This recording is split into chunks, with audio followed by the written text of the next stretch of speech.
Okay, so it is October the 3rd, 2011. It's a Monday morning, and I don't have a lot of updates on the costume to show you.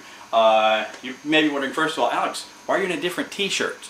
Hey, I have more than 2 grades of t-shirts, okay? There's many subtle levels. But my jumpsuit is at the seamstress. Diane is sewing the name patch and the arm patch onto it a little more expertly than what I had done in the last go-round. I've also ordered, thanks to Brandon, the guy that you saw in the UNA homecoming parade, better volleyball knee pads that are really cheap on eBay that don't have the words that you have to take off. So I've ordered more volleyball knee pads.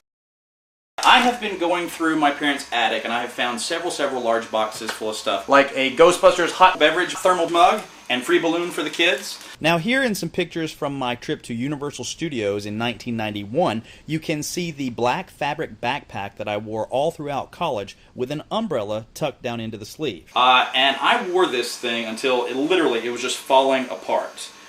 Safety pins holding the zipper together and all this. And I literally one day had a fellow student say, "Why do you always wear that black backpack with that umbrella sticking up out of the side? Is it because it looks like a proton pack?" And I thought, oh my God, I think they're right.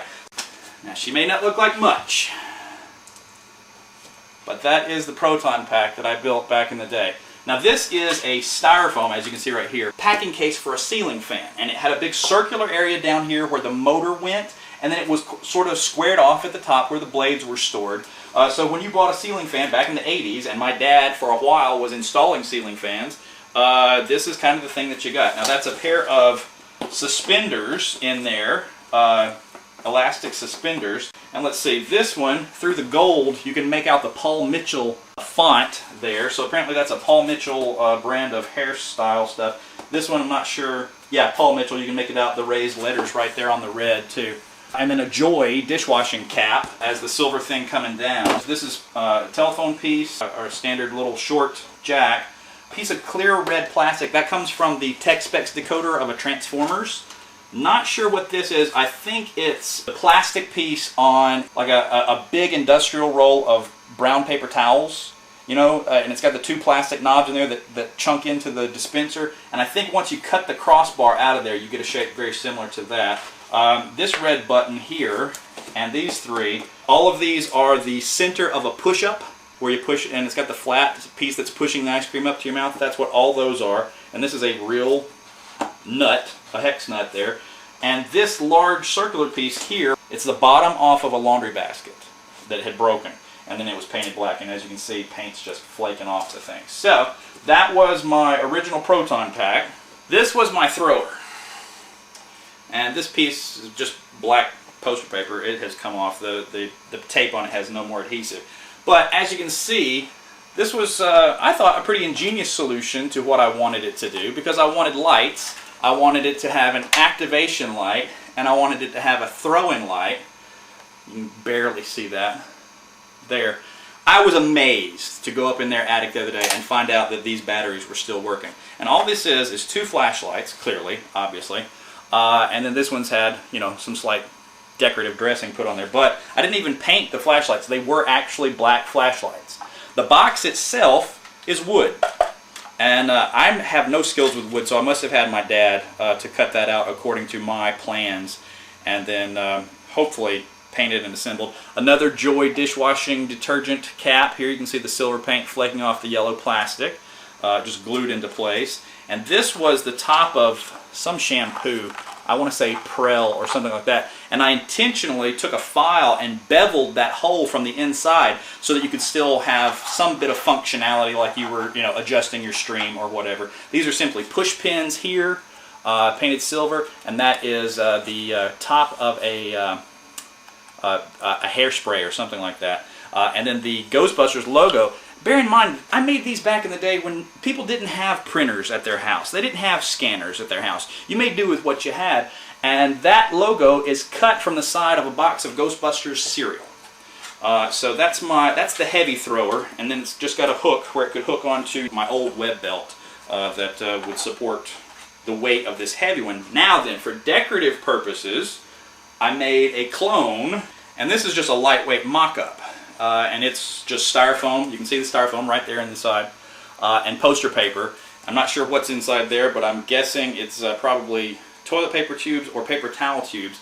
And here, this was something I couldn't do on the one that lit up, but I used a piece of a toy rocket. This was the part that launched the the lunar lander off the top of the Saturn V rocket. It doesn't work anymore, but once upon a time when you held that down, then you would trigger it with this button and it would make the, make them hard. Ready. Apparently in its last configuration, I had the pack and this one together, but apparently this rubber has shrunk in 20 years of temperature extremes and will not fit on that anymore. But the idea was everything had Velcro to it, and I could Velcro on the thrower, the lightweight thrower, and it would be right there. Just like a backpack with an umbrella in the socket. Velcro made everything a lot easier to customize and change things out, such as if I wanted to have the light up thrower with me hanging off the belt, because this thing would never support the weight of it, then I had other options, such as this was a ghost bomb that I made based on one of the episodes of the cartoon. And that, all again, that's just a juice container. You're practically looking at it unmodified right there, painted black. The logo at the top was more of that Transformers Tech Specs decoder plastic, and then just a little piece of, I guess, poster paper spray painted red.